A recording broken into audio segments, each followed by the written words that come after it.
Dans cette capsule vidéo, nous allons voir comment construire notre page de contact.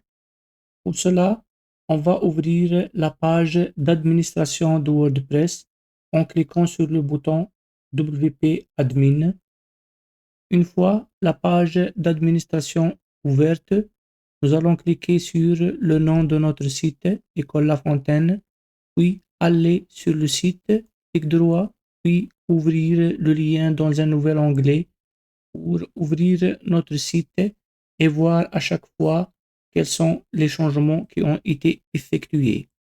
Maintenant, pour changer notre page de contact, donc on va page, toutes les pages, puis on va choisir la page Contactez-nous, puis modifier avec Elementor. Qu'est-ce qu'on va ajouter maintenant à notre page de contact? Donc, comme les autres pages, on va ajouter une bannière de titre. Nous allons voir comment on va réutiliser la bannière de titre déjà utilisée dans la page à propos et sans refaire tout le travail. Donc, on va utiliser cette bannière-là comme template. D'autre part, on va ajouter un conteneur avec deux colonnes. La colonne de gauche avec les coordonnées de notre école et la colonne de droite avec un formulaire de contact qui permet aux parents de contacter l'école s'ils ont des commentaires ou n'importe quelle autre demande. Pour ajouter un formulaire, on peut soit utiliser le formulaire qui vient par défaut avec Elementor. On écrit ici dans, la zone de recherche forme et vous voyez ici apparaître ce formulaire-là. Le problème ici est que ce formulaire est payant car il vient avec la version Pro de Elementor. Donc, on doit avoir un abonnement et une inscription. Puisque ici, on utilise la version gratuite, qu'est-ce qu'on va faire avant de commencer la construction de notre page? On va voir comment installer un plugin qui va nous permettre d'ajouter notre formulaire, mais de manière gratuite. Pour cela, nous allons revenir vers la page d'administration de WordPress. Donc, on clique sur cette icône-là, puis sortir vers WordPress, puis retourner vers WordPress. Une fois sur la page d'administration de WordPress, on clique sur Extension, ajouter une extension, puis dans la zone de recherche, on va écrire Met4. Et voilà notre extension qu'on va ajouter. Donc, il sert à ajouter des formulaires de contact, des quiz et plus d'autres. Et en plus, il est compatible avec Elementor. Donc, on va cliquer sur Installer maintenant.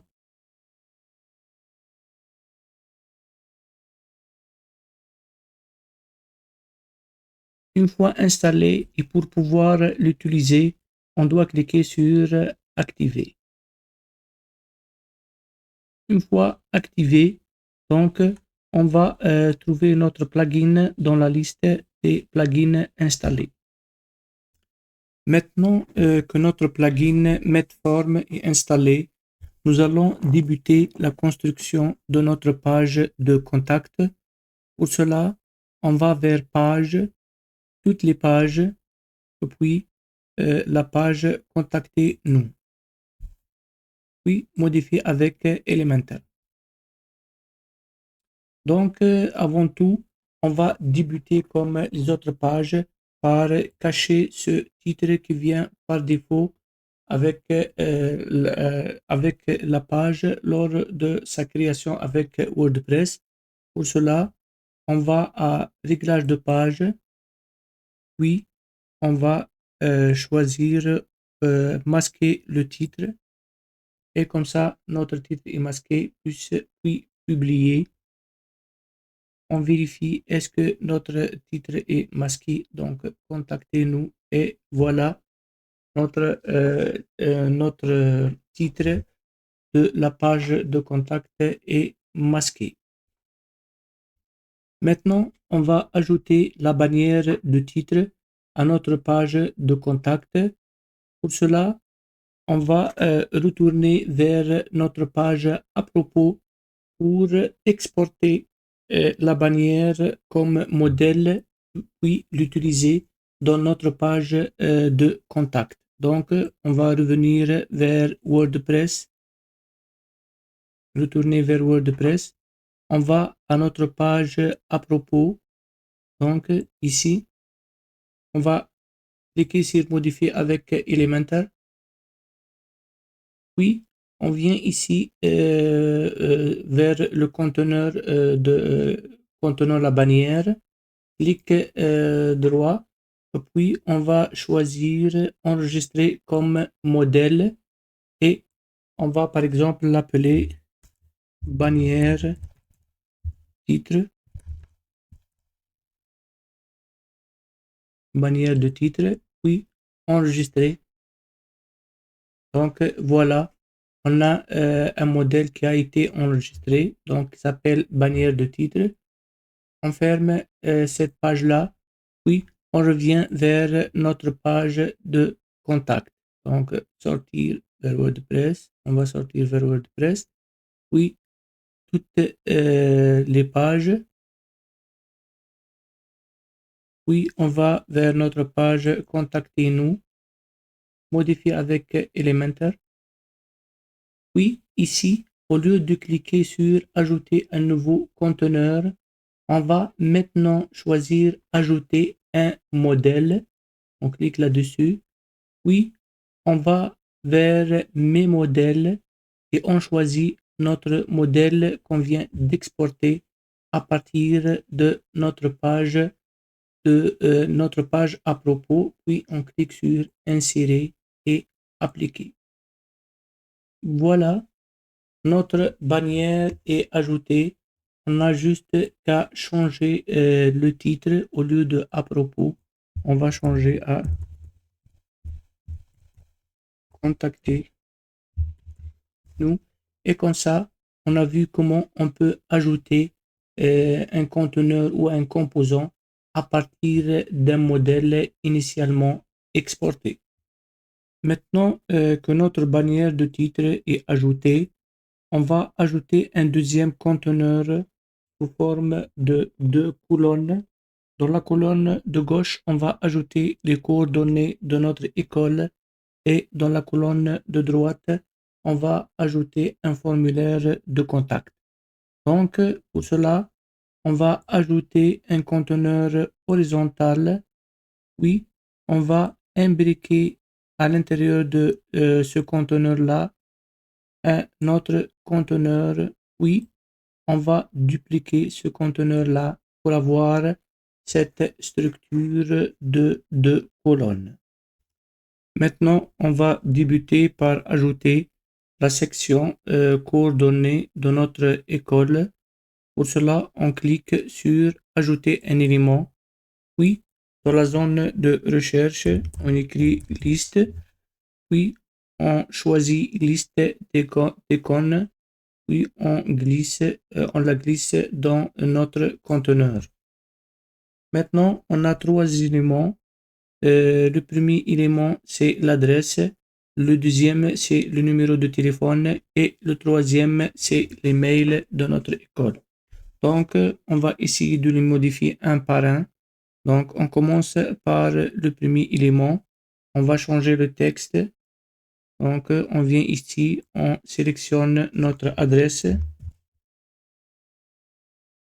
Puis, on va la coller ici. La deuxième étape, c'est changer l'icône. Donc, on va vers notre bibliothèque d'icônes. On va choisir l'icône d'adresse. Puis, insérer. Et voilà, notre icône est insérée. On passe vers le deuxième élément. Donc, ici, on va commencer par changer le texte. par le numéro de téléphone de notre école.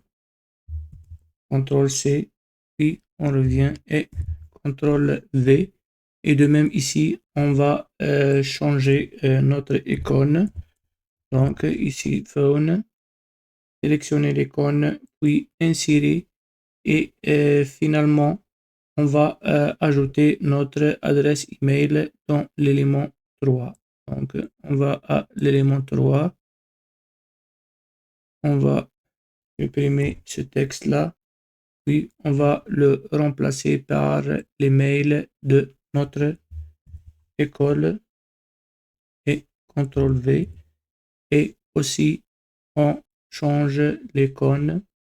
Donc, ici, on va dire email.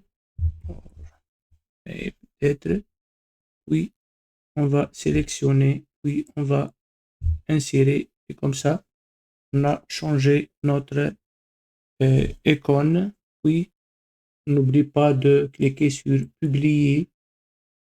On revient vers notre site et on rafraîchit la page. Et voilà, notre section de coordonnées a été ajoutée. La deuxième section qu'on va ajouter est le formulaire de contact. Pour cela, on va saisir ici dans la zone de recherche forme. Puis, on va sélectionner Mettre forme et on va la glisser dans le deuxième conteneur. Puis, on sélectionne cette zone-là et on clique sur Edit forme. Puis, on clique sur Nouveau et on choisit le premier formulaire. Puis, modifier le formulaire. Voilà, notre formulaire s'affiche. On va commencer par changer les libellés. Donc, on clique ici. On appelle la forme Contactez-nous. Pour cette zone de texte, on va changer le libellé à prénom. L'autre, on va la changer à nom. Oui, adresse email.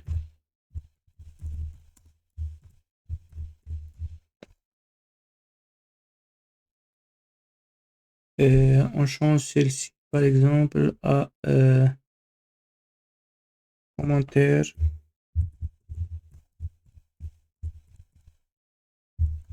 question.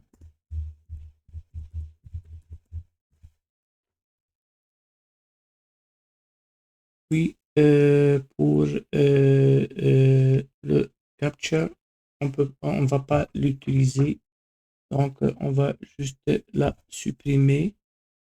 Puis il nous reste le bouton, on va le centrer, puis le libellé, on va le changer à envoyer. Les autres paramètres, par exemple ici aussi c'est subject, donc on va la changer à objet. Puis il y a ici le texte qui s'affiche pour guider l'utilisateur. Donc ici on va changer ce texte là. Donc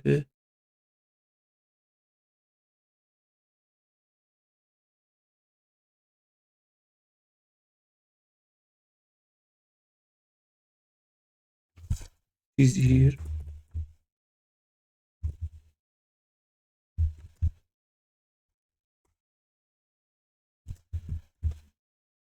votre prénom. Ici on va mettre saisir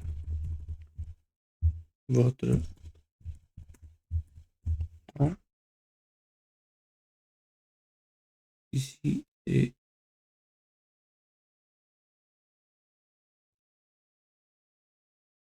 ajouter email. Et ici, comment on peut vous aider?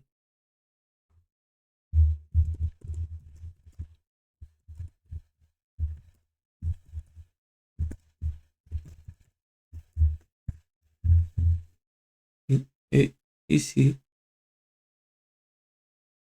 on va écrire commentaire. Ce sont des textes qui servent à guider l'utilisateur pour savoir qu'est-ce qu'il va saisir dans ces zones textes-là. En plus, on a aussi d'autres paramètres. Par exemple, ici, l'étoile, elle veut dire que ce champ est obligatoire. Donc ici, on va sélectionner par exemple prénom. Oui, on va ici vers réglage. On a ici nécessaire. Si on va la désélectionner, vous allez voir ici que l'étoile est cachée, ce qui veut dire que ce champ n'est plus obligatoire. Si on veut le mettre obligatoire, on va sélectionner cette option-là. Puis ici, c'est le message qui va être affiché si l'utilisateur laisse ce champ vide. Donc, ce champ est obligatoire. Oui, on va faire de même pour les autres. Donc, réglage. Oui, ce champ est obligatoire. Ici, de même.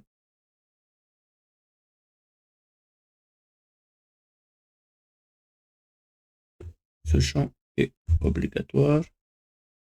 Et par exemple, pour le commentaire, on peut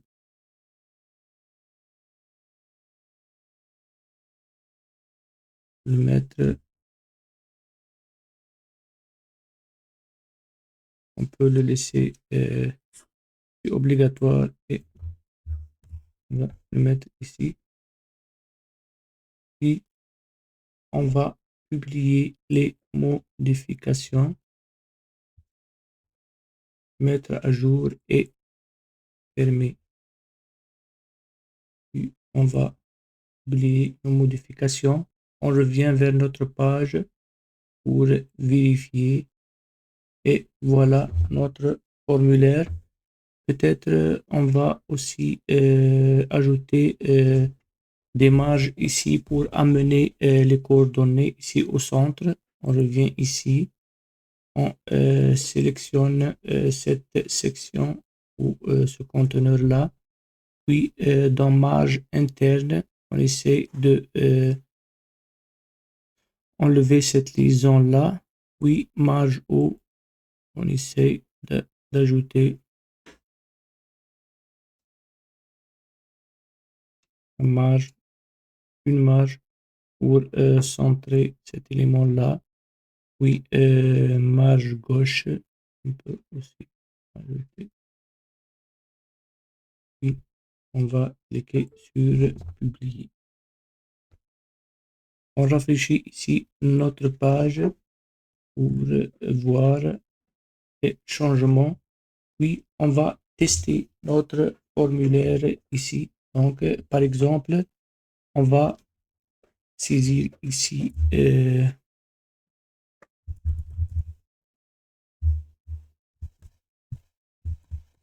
un prénom, un nom. On va par exemple laisser ces fils-là vides et vous voyez ici, ce champ est obligatoire. Ici, il est en anglais parce qu'on n'a pas changé dans la configuration. Mais si vous allez cliquer sur envoyer, donc vous allez voir que ce message s'affiche.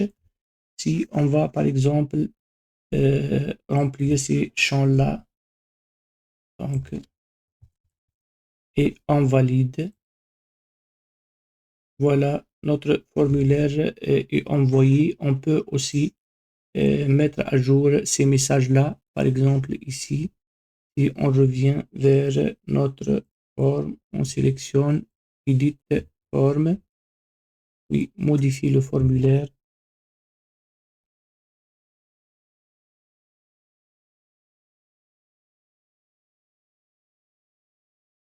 Donc ici, réglage du formulaire. Donc ici, confirmation et notification. Ce sont les messages qui seront les messages qui seront ajoutés lors de la confirmation et lors de la notification. On peut ici, par exemple, ajouter d'autres paramètres pour l'email de l'administrateur, le sujet de l'email, etc. Ce sont des paramètres hors de la portée de cette capsule vidéo. Donc, juste ici, on peut voir dans général, dans l'onglet général, message de confirmation.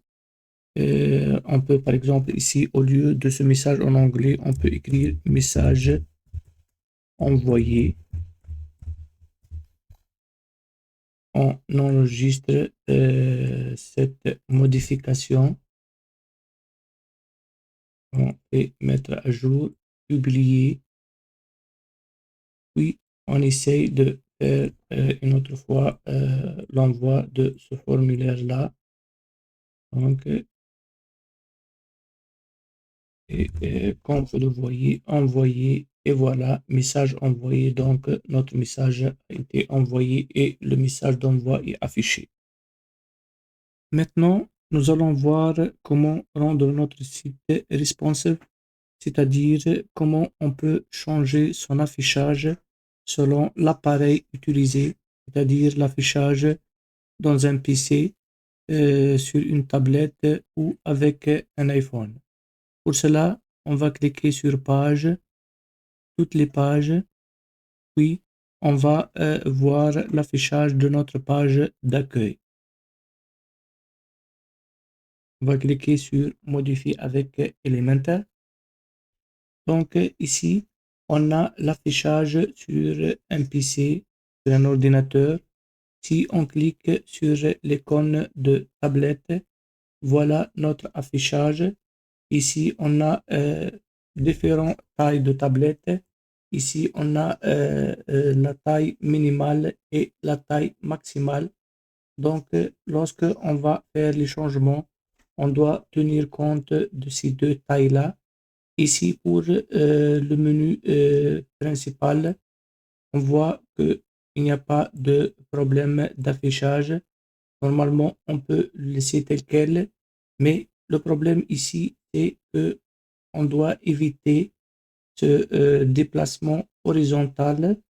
Pour cela, qu'est-ce qu'on va faire? Donc, on va essayer de changer la largeur de cette zone de texte-là. On va la sélectionner. Oui, ici, on va essayer de changer la largeur donc, de cette zone-là. Donc,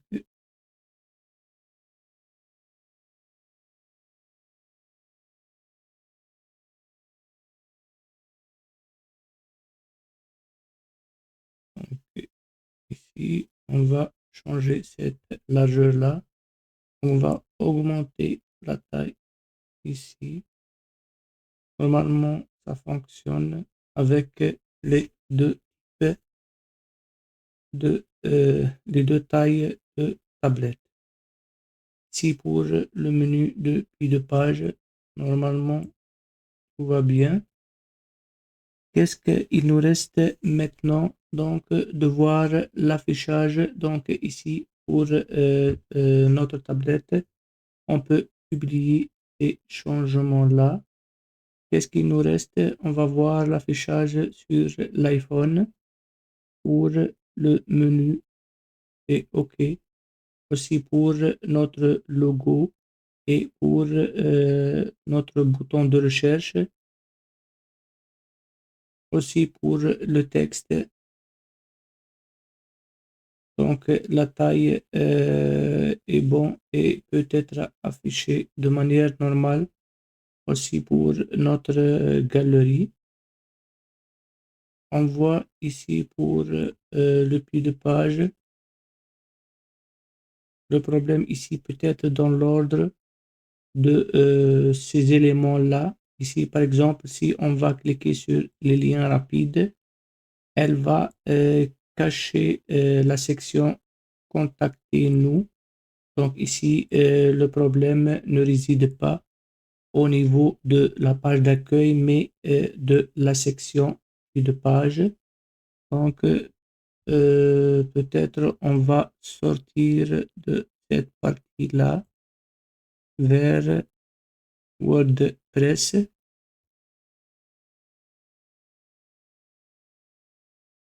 Puis on va à Apparence, Elementor Header and Footer. Puis on va vers Footer et modifier avec Elementor. On va voir l'affichage sur l'iPhone. Ici, comme on a remarqué, cette section lien rapide, elle va cacher Contactez-nous. Donc, qu'est-ce qu'on va faire? On va changer l'ordre. Donc, on va amener ce conteneur-là pour qu'il soit dernier. Et comme ça, notre affichage est clair. Et on va faire publier. Puis, on va revenir vers notre page d'accueil pour voir l'affichage. Donc, toutes les pages d'accueil modifiées. Et on voit l'affichage sur l'iPhone. Et voilà, maintenant, notre menu est visible et ne cache pas cette partie Contactez-nous. Si on revient sur notre tablette aussi et on revient ici, donc l'affichage est donc notre affichage est clair. Et comme ça, vous voyez que si on veut faire un changement, juste on clique sur l'appareil sur lequel on doit changer notre affichage pour qu'il devienne responsive. Puis on fait les changements. Et ces changements-là ne vont pas impacter l'affichage sur l'autre appareil.